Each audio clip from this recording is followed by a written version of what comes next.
Well, there's some big breaking news which is coming in. While on one hand, you have former Chief Minister of Jammu and Kashmir, Mehbooba Mufti, appealing to the centre to announce a Ramzan ceasefire. On the other hand, Pakistan has already activated its terror launch pads. Times now has accessed a chilling intel note which reveals that Masood Azhar plans Kashmir bloodshed yet again, and that 45 terrorists are waiting to strike at will. Well, we are going to get you more details of this with our National Affairs Editor, Srinjoy Chaudhary, who has managed to access this intel report. But it is quite worrisome to think that right after the Pulwama attack, now there are again terror camps near the line of control as well as launch pads on the LOC, which had been earlier vacated, and terrorists had moved back deeper into Pakistan POK territory. But now they are all set for yet another strike.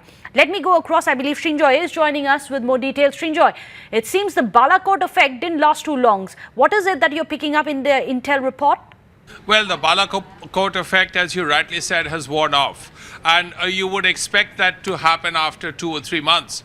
And the important point is summer is also coming. What we are hearing is that there are 45 terrorists as of today in the launch pads. This is what the latest intel report says.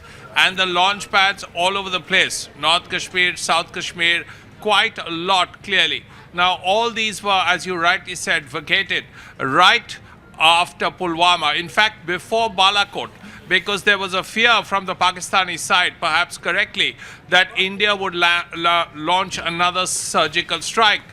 What really happened was the surgical strike was airborne. But the important point is, at that time, all these terror training camps, all these launch pads, most of them were vacated. Now, of course, they see an opportunity because summer is coming, the passes are opening, and now what we are hearing, places like Dudnial, Atmukam, places opposite Gurez, opposite the Keren sector, all the launch pads there are actually full of terrorists.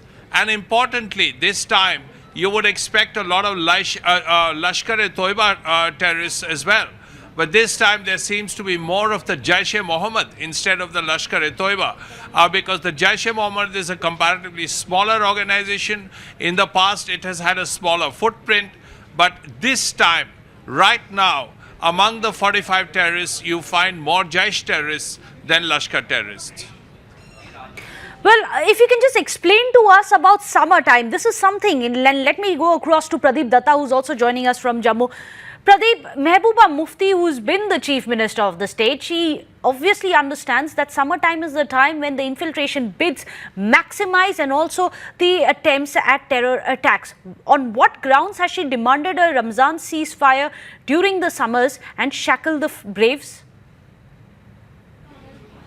See, Meghna, last time also we saw that how, in fact, the state government played with the fire, and that time also Mehbooba Mufti insisted the central government to announce unilateral ceasefire. And what was the impact of that? We lost so many people. In fact, Aurangzeb, one of the soldiers, he was abducted by a terrorist, and later on his body was recovered.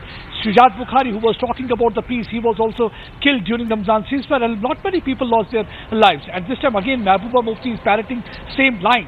How come this is really going to have an impact on the ground when the Pakistan is hell-bent to push in terrorists into this side of border? As Srinjoy was rightly saying, once again the terror launch pads had been activated, and more than 45 terrorists, which include mostly from Jaish-e-Mohammed,